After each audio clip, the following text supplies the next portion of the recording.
We're just coming up for Christmas and January and New Year. All the time I think, oh my God, I hate to be alone. One of my clients said I was so fed up with being alone. I took a sleeping pill on Christmas Eve and I slept right through until Boxing Day. Then I woke up and then I took another one on New Year's Eve because I felt such a failure being alone in the holidays.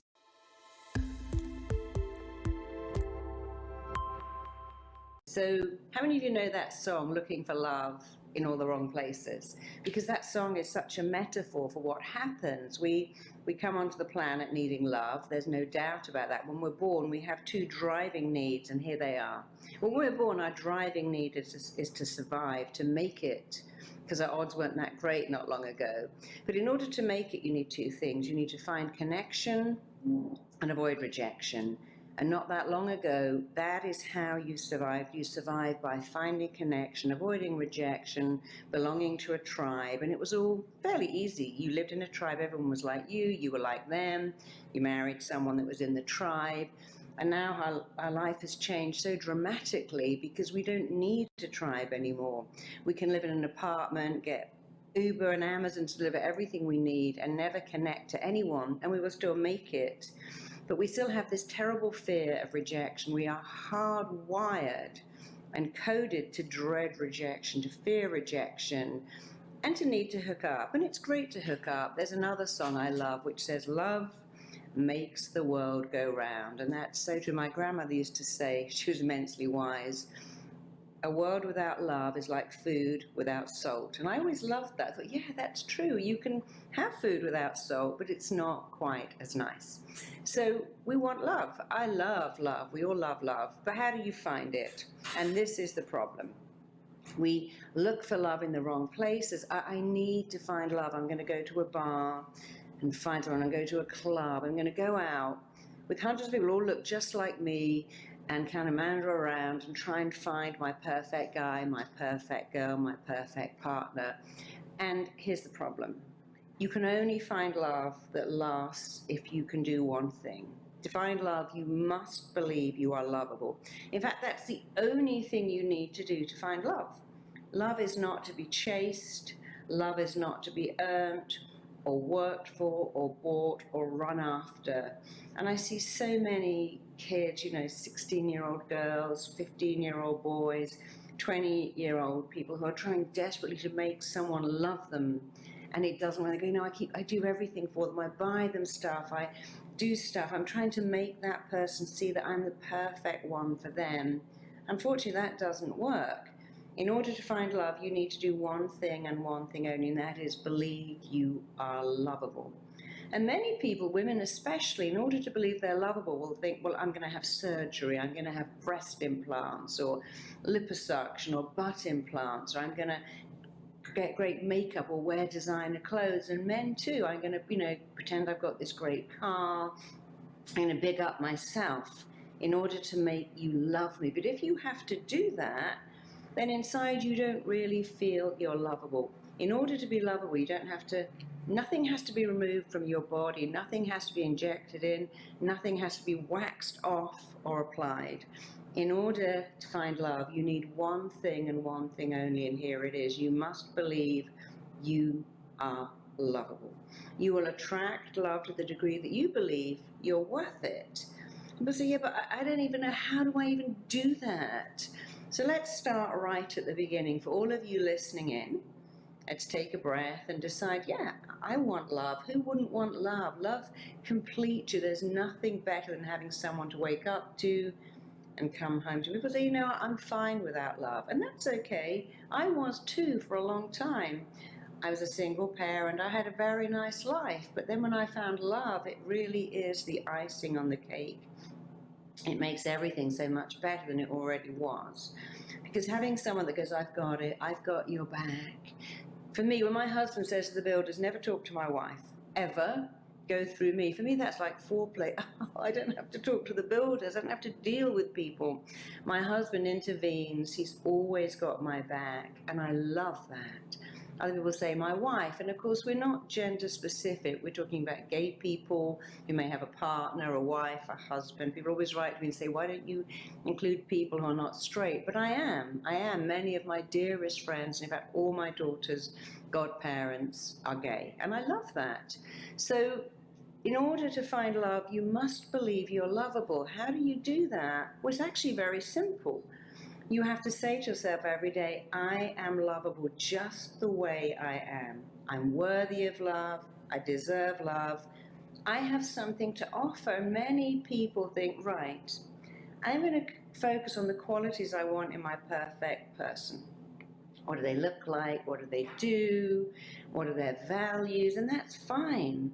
But they forget to think, but what have I got to offer this perfect person? So if you're busy writing a little sheet of what you want in someone, when you finish doing that, you need to think, well, this person who I want, what qualities are they looking for in me? You know, I've worked with many women in their 40s who go, yeah, I want a really hot guy of 25. I'm like, why?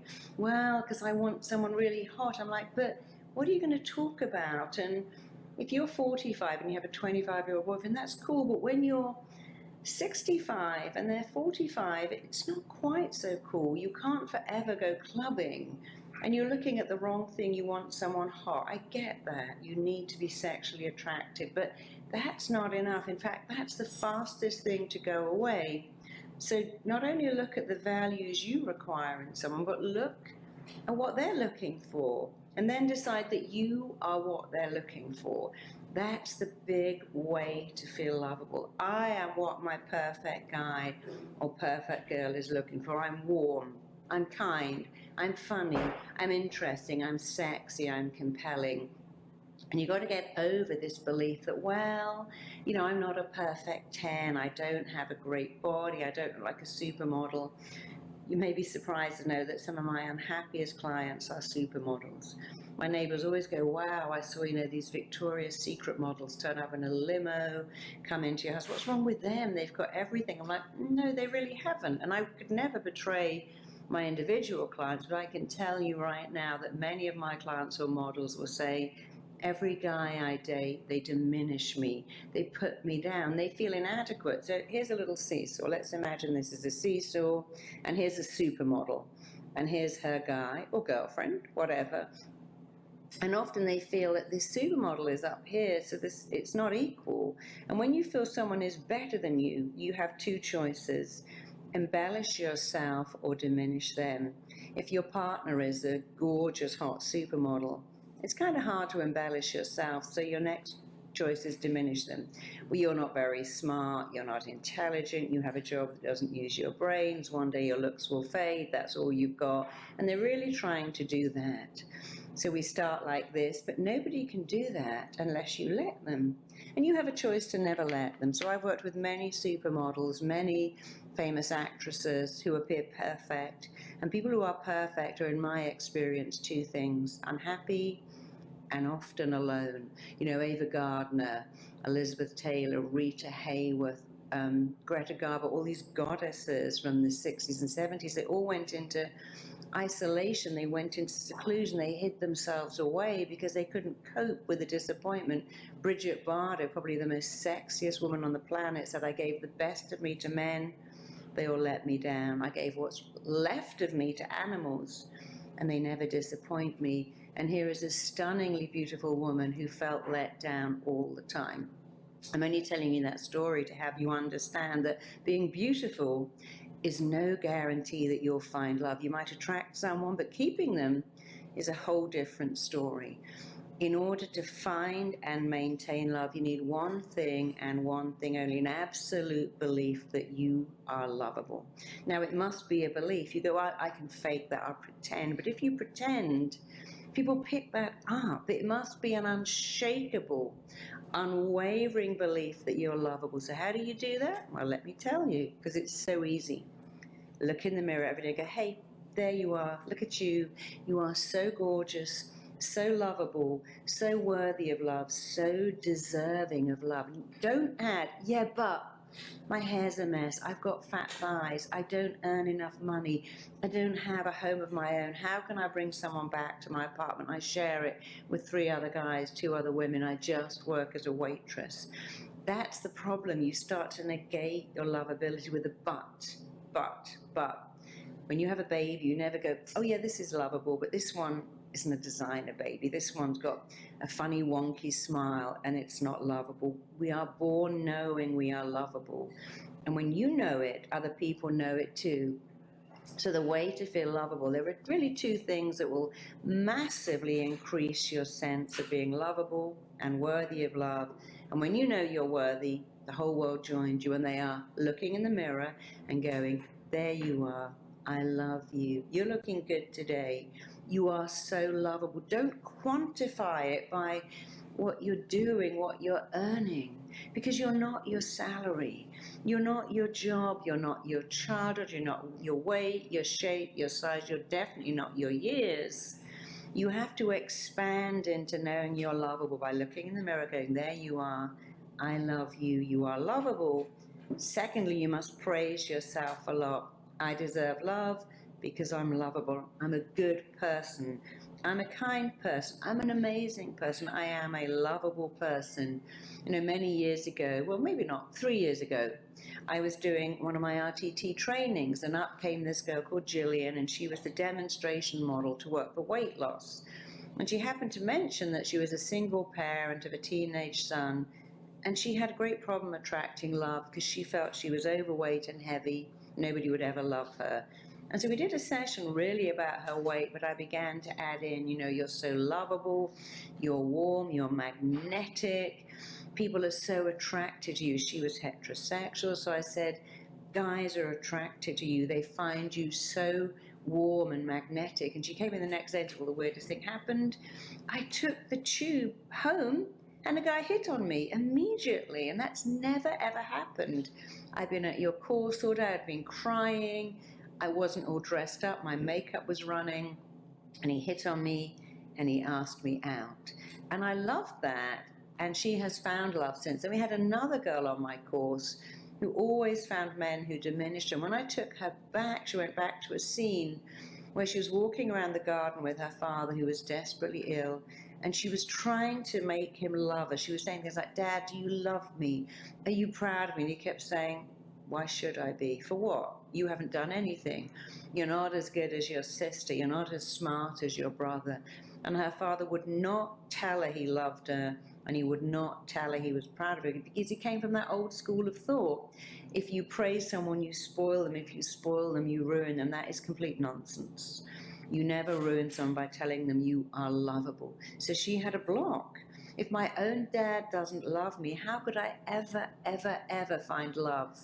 And then I worked with this stunningly beautiful woman, also couldn't find love, and that was a little shock for me because she was breathtakingly pretty. She said she walked into a room once and the drummer dropped his drumsticks because that's the effect she had on people, and yet she never got second dates. Guys would take her out, intimidated by her beauty, and then nothing happened.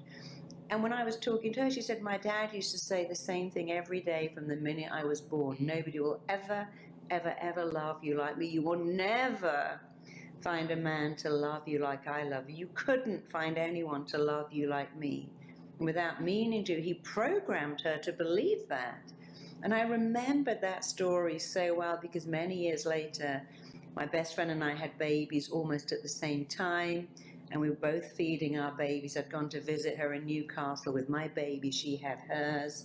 And she started to say to her little baby, you'll never find anyone to love you like me. And I said, don't say that. I don't want to interfere, but never say that to your child. Because what are you saying? You will never find anyone to love you like me? No. You need to say this to your child. I love you so much because you are so lovable. And all your life you'll find people to love you as much as I do, even more than I do, because you are lovable. That's the way you program a child. And many parents, without meaning to, say, I love you because you're beautiful. I love you because you're smart. I love you because you're good, kind, helpful, interesting, intelligent. And you know what the child hears? And if I wasn't, you wouldn't. You love me because I'm pretty, I'm good, I'm smart, I get great grades. And those people grow up believing they've got to earn love by being good, smart, intelligent. And that's the wrong message. When someone loves you because you pay for everything, or you've got a great body, or always doing all the chores, the feeling is that when I stop this, you won't love me anymore. I've worked with so many women who can't get pregnant and go, yeah, but my husband loves my body. And he always says, I love your body. Oh my God, you got the best body. I fell in love with your body. I'm like, really? What about my mind? What's going to happen when I'm pregnant or I've got the flu? And guys don't mean it. Women don't mean it. They go, I love you because you've given me such a great lifestyle. But people hear that. I love my guy because he's so smart and he's got this amazing career. And one of my clients picked up his briefcase and went to work every day and didn't even tell his wife that he'd got the sack because he was terrified she wouldn't love him anymore. And then he became so ill, he actually couldn't go to work. And then she believed that he'd been laid off because he was sick. He could never tell her the truth because he had a belief, you love me because. So it's great to make the best of yourself. Of course, you want to have a fit body, a career that you love, but you need to be loved by you. So let me help you right now all believe you're lovable. I want you to take a minute. I want you to imagine if you had the best parents in the whole world that were absolutely trained to make you feel lovable. Imagine your parents have gone to school and they've learned how to be a great parent. It's a pity we don't actually go to school and learn that because it's really important. If they had got a degree in being a great parent, what would they say to you on a daily basis? You know what it is because we all want to hear the same thing. I love you because you're you. Don't quantify it. A great parent goes, I love you because you're you. I'm proud of you because you're you. I love being your parent. How lucky am I to have you? Being your parent is a great job. It's a gift to be your parent. I love raising you. I love being around you. You're interesting, you're funny, you're cute, you're compelling. Not super smart. You might notice I never said beautiful. So imagine if your parents had said the words you've always wanted to hear. It's what I call the missing bit in you, the words you've never heard. Take a minute now and think about what you would have loved to hear. For me, I wanted my parents to say you're the favorite. They never did. But I wanted to hear that because I wasn't the favorite. I knew I wasn't the favorite very early on. My brother was the firstborn and he was very smart. He went to private school. I didn't because I wasn't smart. My sister also went to private school and she was a cute, pretty one, and I was just this blob in the middle. I don't feel like that now, and I'm not blaming my parents, but in my perspective, I wanted to hear you're my favorite because I knew I was very far from the favorite. So I began to say it to myself. You're the favorite. You're the favorite child. You're the one that your parents are most proud of. You know what happened? It was the weirdest thing. I became the favorite. It just happened almost in weeks. I had a book published. I went to visit my parents and my brother and sister were there. We would all take our kids on like Easter and Christmas, and I think it was Easter. And it was the weirdest thing because my parents both honed in on me like a laser, went, oh my God, we're so proud of you. Your book is everywhere. You're on the news. It's even weirder. I didn't really like it that much. I thought this is so rude to my brother and sister and their children. But it was so interesting that I said it, and it became true. Because when you say something over and over again, it becomes true, which is why you must never go, who's going to love me? I've got cellulite. Who's going to love me? I don't have a great job. Who's going to love me? I've got 3 kids, no money. I'm not a model. I'm not a rock star. I'm not a superstar. When you say that, it's true. When you go, I'm so lovable. I got a lovable heart. I'm kind. I'm warm. Because what people look for in a relationship is warmth, kindness, humor, intelligence, somebody that can make you laugh, someone that has got your back, that will support you. No matter how hot you might want to be, that may make someone interested in you. It will not make them stay with you. Look, Princess Diana got left for Camilla. If you don't believe me, look at that. There are many gorgeous women who get dumped, many gorgeous men who get dumped. And they get dumped for someone who is warm or caring or funny or interesting. So let's go back. What did you most want to hear? I want you to say it now. Don't think, I'll do this after this webinar's over. No, you're going to do it now. He who hesitates is lost. So we'll all do it together. I want you to repeat after me. I love you. I'm so proud of you. You're the best kid ever. I love you so much, and all your life you're going to find love. I love you. I'm proud of you. I'm so glad you're here. I'm so glad you're you, and all your life you will find love because I love you. And even if your parents didn't love you, never celebrated you, it doesn't matter. I mean, it does matter. But it's never too late to go back and put in the missing bit. I love you. Let's do it again. I want you to say it out loud. Even if it feels silly, cheesy, embarrassing, and completely fake, I don't care. Let's say it together. I love you. I'm proud of you. I'm glad you're mine. You're amazing. I love you because you're you. And all your life you're going to find people who love you because you're you, because you're lovable. You know, in that Bridget Jones movie when he said, I love you just the way you are, and that Barry White song, and Billy Joel, don't go changing to try to please me. I love you just the way you are. So you have to look in the mirror and go, I love you just the way you are. Sing that song because you're sending a message to yourself. I love you just the way you are, and so will everyone else. And then you'll find your perfect person. I know this to work because I have